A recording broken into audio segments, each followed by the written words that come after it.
कैसे हैं दोस्तों। आज हम शुरू करेंगे क्लास 12 का चैप्टर केमिकल काइनेटिक्स। बहुत इजी सा चैप्टर है, बहुत सिंपल से न्यूमेरिकल आते हैं। बस आपको खुद पे विश्वास रखना है और पूरी बोर्ड पर अपने को ध्यान देना है। सारी चीज़ समझाने की जिम्मेदारी मेरी रहेगी, बस आपको बोर्ड पे पूरा ध्यान रखना है, पूरा फोकस करना है, ध्यान पूरा बोर्ड पर होना चाहिए। क्लियर? तो शुरू करते हैं केमिकल काइनेटिक्स चैप्टर। इसको समझने के लिए एक सिंपल सा एग्जाम्पल लेते हैं। जैसे अपन बाइक चलाते हैं, तो बाइक चलाने पर आपने देखा होगा बाइक के सामने, बाइक के आगे एक छोटा सा स्पीडोमीटर होता है। वो स्पीडोमीटर अपने को किसके बारे में जानकारी देता है? गाड़ी की स्पीड के बारे में। स्पीड के बारे में मतलब अगर अपन गाड़ी फास्ट चलाएंगे तो स्पीडोमीटर का कांटा आगे की तरफ जाएगा, और गाड़ी स्लो चलाएंगे तो स्पीडोमीटर का कांटा कम की तरफ जाएगा।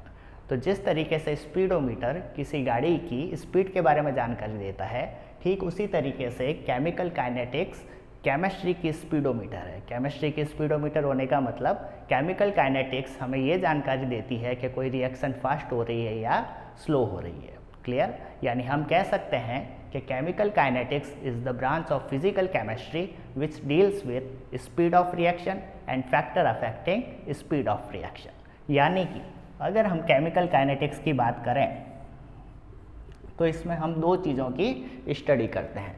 सबसे पहले रेट ऑफ रिएक्शन, और रेट ऑफ रिएक्शन को ही हम स्पीड ऑफ रिएक्शन भी कह सकते हैं। रेट ऑफ रिएक्शन या स्पीड ऑफ रिएक्शन। और दूसरा, इस केमिकल काइनेटिक्स में अपन factor affecting rate of reaction की बात करते हैं। Factor affecting rate of reaction.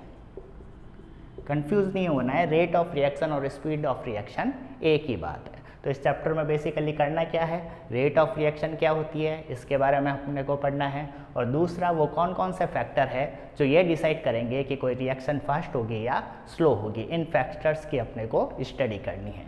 ये दोनों चीज़ें करते ही ये चैप्टर पूरा सिंपल सा चैप्टर है, मासूम सा चैप्टर है। क्लियर? तो सबसे पहले अपन देखते हैं रेट ऑफ रिएक्शन। क्लियर? देखें तो अगर मैं बात करूं रेट ऑफ रिएक्शन क्या होती है, रेट ऑफ रिएक्शन देखें इधर, और रेट ऑफ रिएक्शन को ही अपन स्पीड ऑफ रिएक्शन बोल सकते हैं। ठीक है? तो अगर मैं सिंपल सा अगर स्पीड के बारे में आपसे पूछा जाए कि स्पीड क्या होती है, तो अपन क्या बोलते हैं कि यूनिट टाइम में कोई बंदा, कोई आदमी जितनी डिस्टेंस ट्रेवल करता है उसी को अपन क्या बोलते हैं? स्पीड बोलते हैं। यानी स्पीड इज इक्वल टू क्या होता है? Speed is equal to distance travelled upon time taken. अब इस स्पीड के कॉन्सेप्ट को अगर मैं किसी केमिकल रिएक्शन पे लागू कर दूं तो अपने पास क्या आ जाएगा? स्पीड ऑफ रिएक्शन, और उसी को अपन क्या बोलते हैं? Rate of reaction. क्लियर? तो जिस तरीके से नॉर्मल स्पीड में तो डिस्टेंस में चेंज होता है टाइम के साथ, अब रिएक्शन की अगर बात करें तो रिएक्शन में तो स्पीड जैसी, रिएक्शन में तो डिस्टेंस जैसी कोई चीज़ होती नहीं है। रिएक्शन के दौरान तो किस में चेंज होता है? कंसंट्रेशन ऑफ रिएक्टेंट या फिर कंसंट्रेशन ऑफ प्रोडक्ट में। तो रिएक्शन के दौरान रिएक्टेंट की कंसंट्रेशन जितनी कम होगी उसी रेशियो में प्रोडक्ट की कंसंट्रेशन बढ़ती रहती है। तो केमिकल रिएक्शन में चेंज किस में होता है? कंसंट्रेशन ऑफ रिएक्टेंट और प्रोडक्ट। तो अगर मैं रेट ऑफ रिएक्शन की बात करूं तो यहाँ पे अपन टाइम के साथ रिएक्टेंट या प्रोडक्ट की कंसंट्रेशन में चेंज देखेंगे, और उसी को अपन क्या बोलते हैं? Rate of reaction. तो रेट ऑफ रिएक्शन का फॉर्मूला क्या हो जाएगा? Change in concentration of reactant और प्रोडक्ट। चाहे रिएक्टेंट की कंसंट्रेशन देखो चाहे प्रोडक्ट की देखो। क्यों देखो? कि कोई भी रिएक्शन होगी तो जिस रेशियो में रिएक्टेंट की कंसंट्रेशन कम होगी उसी रेशियो में प्रोडक्ट की कंसंट्रेशन बढ़ेगी। तो चाहे रिएक्टेंट देखो चाहे प्रोडक्ट देखो, अपॉन स्पीड में क्या करते हैं? नीचे टाइम लेते हैं नहीं, तो change in concentration of reactant और product upon time taken. Simple सा स्पीड का ही कॉन्सेप्ट है। स्पीड में भी नीचे टाइम लेते हैं, यहाँ पे भी अपन ने रेट ऑफ रिएक्शन में भी क्या लिया? नीचे टाइम लिया। वहाँ पे ऊपर डिस्टेंस लेते हैं, लेकिन यहाँ पे डिस्टेंस की जगह अपन क्या लेंगे? Concentration of reactant and product. Clear? अब इधर देखें, इज इक्वल टू, मान लीजिए मैंने रिएक्टेंट या प्रोडक्ट की कंसंट्रेशन को क्या माना? x माना। क्या माना? x। तो अगर कंसंट्रेशन x है तो dx क्या हो जाएगा? Change in concentration. आपको पता है कि अगर कोई लार्ज चेंज होता है तो अपन उसको किससे रिप्रेजेंट करते हैं, डेल्टा से रिप्रेजेंट करते हैं, और कोई छोटा चेंज होता है तो उसको अपन किससे रिप्रेजेंट करते हैं, स्मॉल डी से रिप्रेजेंट करते हैं। तो अगर x is the concentration of reactant और product then dx will be change in concentration of reactant और प्रोडक्ट अपॉन टाइम टेकन। तो चेंज इन टाइम कितना हो जाएगा, dt। यहाँ तक कोई दिक्कत है तो बताएं। x is equal to concentration of reactant और product then dx will be change in concentration of reactant और प्रोडक्ट, और टाइम टेकन कितना हो गया, चेंज इन टाइम कितना हो गया, dt। क्लियर। अब इधर देखें, अब अगर मैं इसकी डेफिनेशन की बात करूं तो अगर टाइम टेकन अपन 1 ले लेते हैं, 1 सेकेंड ले लेते हैं, यूनिट ले लेते हैं 1 यूनिट, तो डेफिनेशन क्या हो जाएगी, यहाँ पे टाइम टेकन की वैल्यू कितनी आ जाएगी, 1। तो रेट ऑफ रिएक्शन किसके बराबर हो जाएगी, change in concentration of reactant और प्रोडक्ट की। तो डेफिनेशन क्या हो जाएगी, रेट ऑफ रिएक्शन की डेफिनेशन क्या हो जाएगी, change in concentration of reactant और product in unit time is known as rate of reaction. ये इसकी क्या हो गई, डेफिनेशन हो गई। ये इसका क्या हो गया, फॉर्मूला हो गया, सिंपल। अब अगर मैं इसके यूनिट की बात करूं, किसकी बात करें, unit, unit of rate of reaction. तो यूनिट हमेशा किससे निकालते हैं अपन, फॉर्मूले से ही निकालते हैं हम। जैसे वेलोसिटी या स्पीड इज इक्वल टू क्या होता है, डिस्टेंस अपॉन टाइम। डिस्टेंस की यूनिट मीटर, टाइम की यूनिट सेकेंड, तो मीटर पर सेकेंड या किलोमीटर पर आवर होती है, नहीं होती।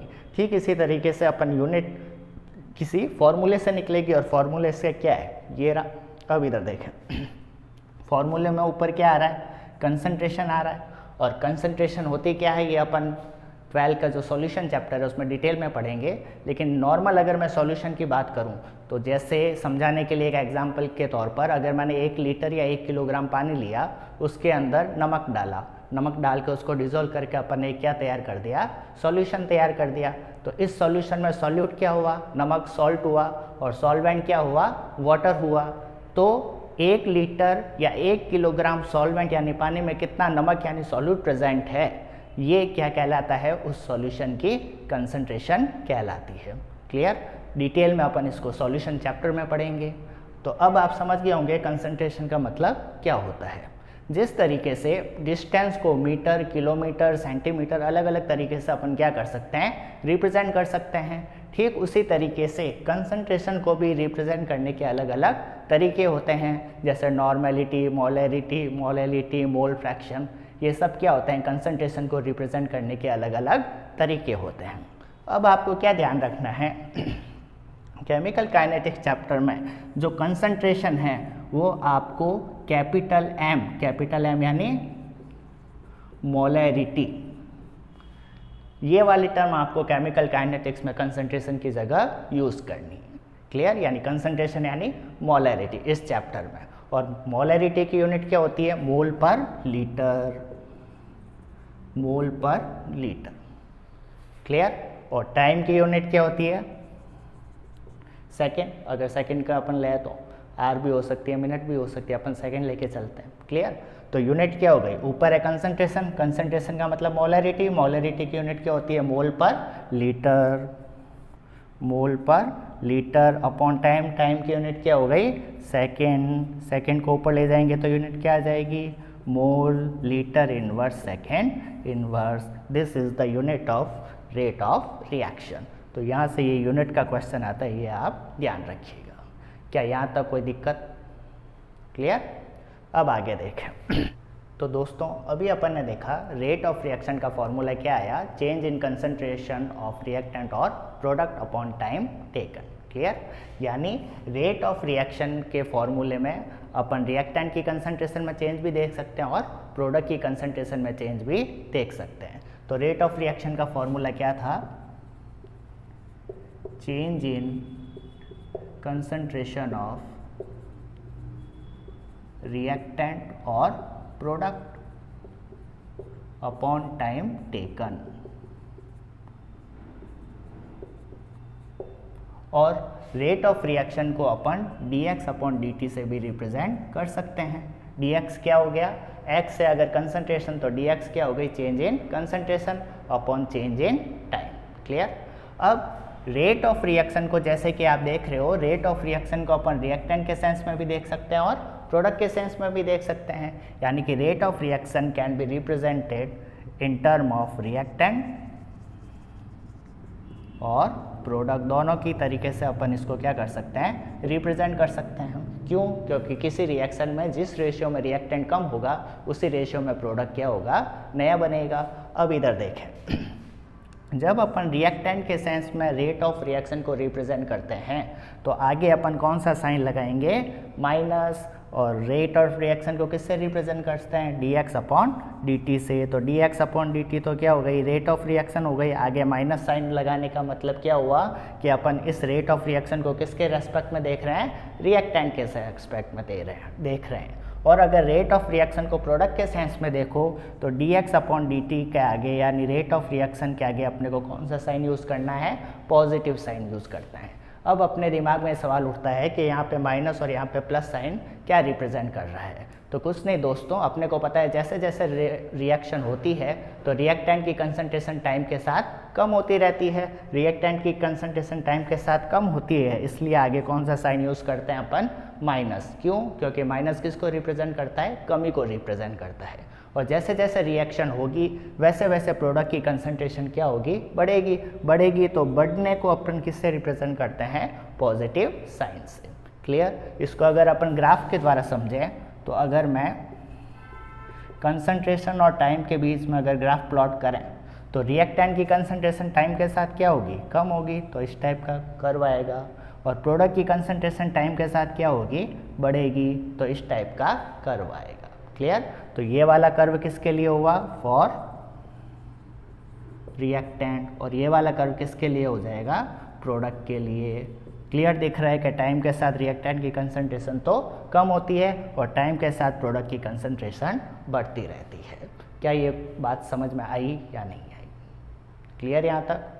तो आपसे एक छोटा सा क्वेश्चन है, ये जो पॉइंट है इस ग्राफ में, ये जो पॉइंट है पॉइंट P, तो आपको मुझे ये बताना है ये पॉइंट P अपने को क्या क्या इन्फॉर्मेशन देता है। ये आप कमेंट बॉक्स में कमेंट करके आप मुझे बताइएगा।